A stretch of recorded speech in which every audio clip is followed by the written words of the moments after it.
ini saya ngomong Jakarta. Jakarta ini Pak, penduduknya di bawah 10 juta. APBD-nya 90 triliun. Kalau di Jakarta itu dari 10 juta ada 2 juta kepala keluarga, itu orang Jakarta bisa digaji per kepala keluarga 10 juta. Kenapa? Karena 10 juta dikali 2 juta hanya 20 triliun. Kalau saya gubernurnya bagi.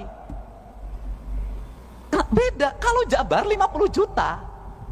Nah, untuk itu. Halo Sobat Intonasi, tadi kita bisa mendengar pidato terbaru dari Gubernur Jawa Barat, Kang Deddy Mulyadi. Dalam pidatonya, Kang Deddy Mulyadi mengatakan jika ia menjadi Gubernur Jakarta, ia bisa menggaji warga Jakarta 10 juta per kakak. Hal itu dikarenakan APBD Jakarta sangat tinggi, yaitu senilai 90 triliun. Nilai tersebut tentu saja sangat besar sekali jika dibandingkan dengan jumlah penduduk Jakarta yang kurang dari 10 juta penduduk.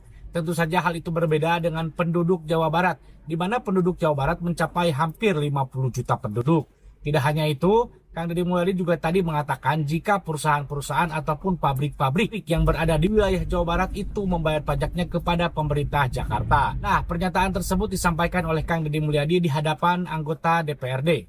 Untuk selengkapnya, mari kita simak sama-sama pidato terbaru dari Gubernur Jawa Barat, Kang Deddy Mulyadi.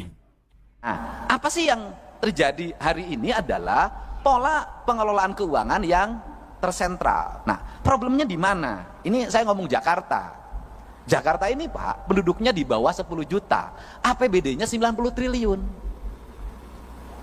Kalau di Jakarta itu dari 10 juta ada 2 juta kepala keluarga, itu orang Jakarta bisa digaji per kepala keluarga 10 juta.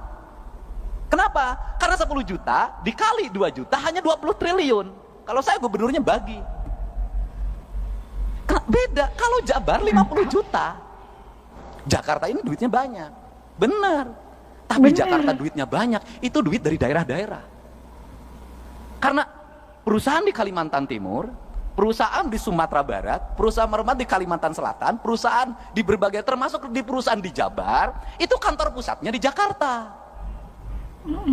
Bayar PPH-nya itu NPWP-nya Jakarta. Sehingga dapat bagi hasilnya Jakarta lebih gede Pak. Sebenarnya yang kebagian baunya kami Pak. Yang kebagian demonstrasinya kami Pak. Tapi yang menikmati dana bagi hasilnya Bapak Pak. Untuk itu kesini kan sekarang sebagian Pak. Ya, itu yang dijawab. Kesini kan sebagian Pak. Sama. Ini yang harus kita bicarakan bersama Pak. Kenapa? Kita ini daerah-daerah memiliki tanggung jawab beban yang luar biasa. Orang Kalimantan punya uang di keruk. Ya kan? Kemudian orang Jawa Barat punya uang bagaimana? Ada debu, ada asap, ada limbah, ada jumlah manusia yang banyak dari mana-mana ke sini, ada konflik ketenaga kerjaan, ada demonstrasi ketenaga kerjaan, ada problem sosial di mana orang yang di sekitarnya asalnya punya sawah hilang sawahnya, asalnya punya kebun hilang kebunnya, kehilangan mata pencahariannya, tergeser dia oleh persaingan orang, mereka menjadi kelompok miskin baru.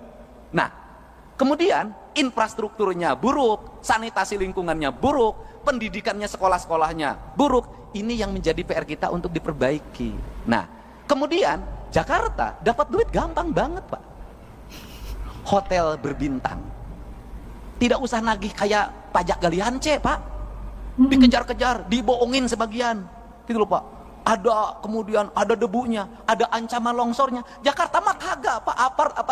Gedung perkantoran 27 lantai, 31 lantai, ber-AC, orang bayarnya sambil tersenyum Pak, tidak sambil marah. Berjejer. Masuk akal ya Kang? Harganya meningkat sehingga dapat berkah. Makanya Bapak dapat berkah jadi ketua DPRD orang Betawi di Jakarta. Untung tidak jadi ketua DPRD di Jawa Barat Pak. Aduh. Ketuanya pas rambutnya sampai lepas Pak, saking pusing Pak.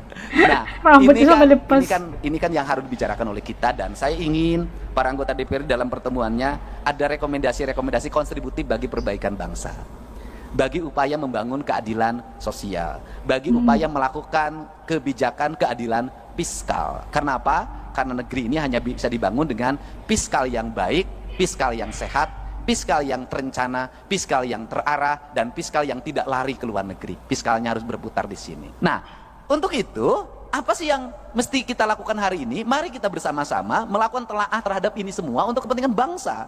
Agar apa? Agar ke depan bangsa kita terus mengalami peningkatan sumber daya manusia. Artinya bahwa sumber daya pendidikannya meningkat, sumber daya ekonominya meningkat, kesejahteraan meningkat. Maka saya selalu berfokus pada keadilan fiskal. Keadilan fiskal saya selalu berfokus pada ketika jadi pemimpin, itu saya selalu punya angan-angan dan punya harapan. Bagaimana punya angan harapan itu adalah pembangunan harus diselesaikan dalam waktu cepat. Setelah itu berarah pada investasi.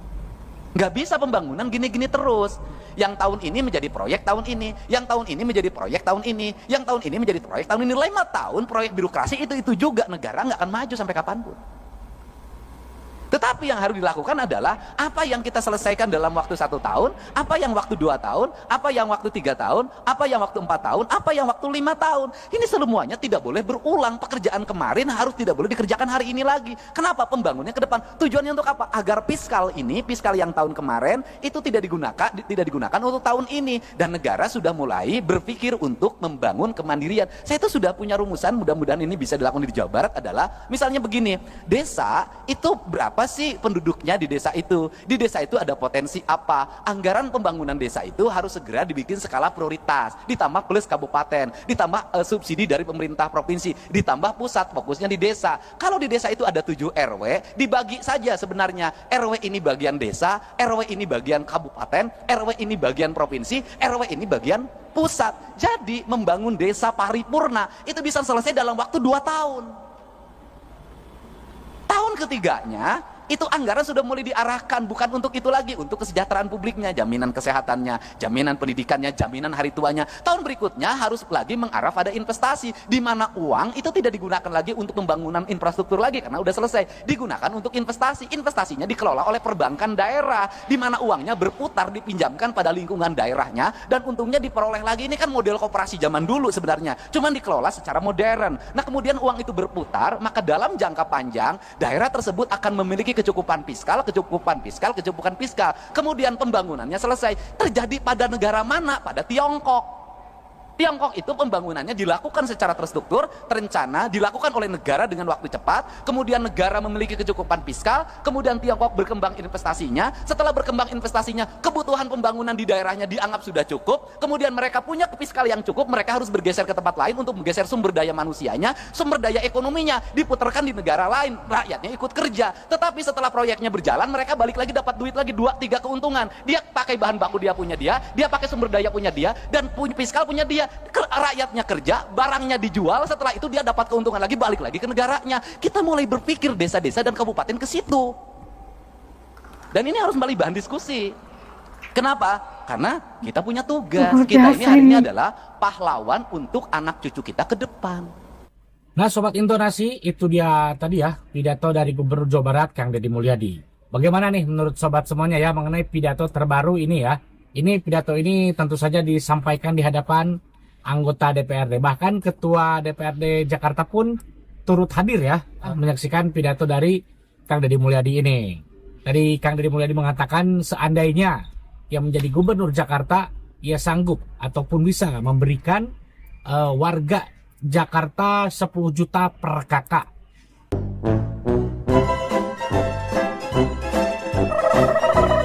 Nah itu tadi warga Jakarta. Gara-gara apa ya, pidato KDM kali ini luar biasa.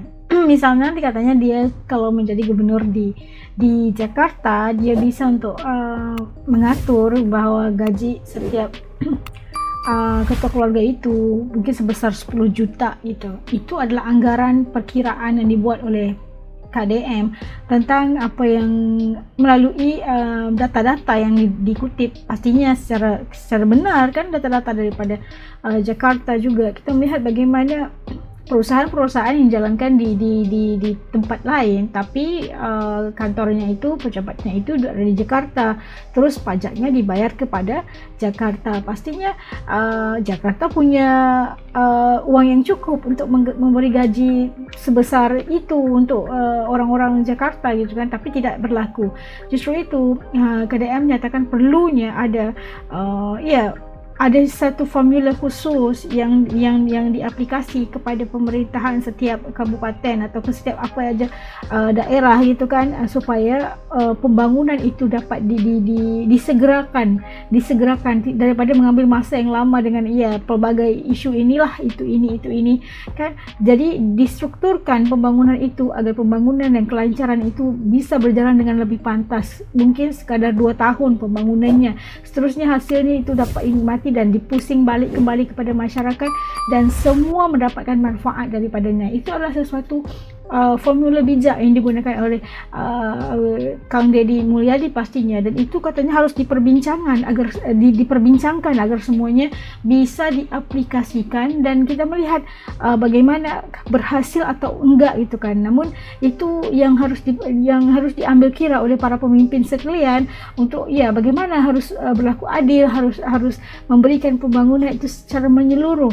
Itu yang dimaksud oleh Kang Deddy, dan menurut saya setuju apa yang dilakukan oleh Kang Deddy ini bakal memberikan kemajuan atau lonjakan kemajuan itu lebih maju daripada yang dianggarkan gitu. Itu plan yang sangat bagus, program yang harus diikuti dan harus diperbincangkan oleh semua pemimpin agar keuntungan ataupun kejayaan itu ataupun bakal diagihkan secara adil buat semua gitu kan. Itu pendapat As. Kalau menurut kalian kayak gimana, titip komen di bawah supaya As juga tahu pandangan-pandangan dari sahabat-sahabat As di channel ini. Sampai kita ketemu lagi insyaallah di lain video. Assalamualaikum, jaga diri, dadah. Jangan lupa di subscribe ya kalau yang masih belum gabung sama channel ini. Terima kasih ya, tur nuhun, dadah.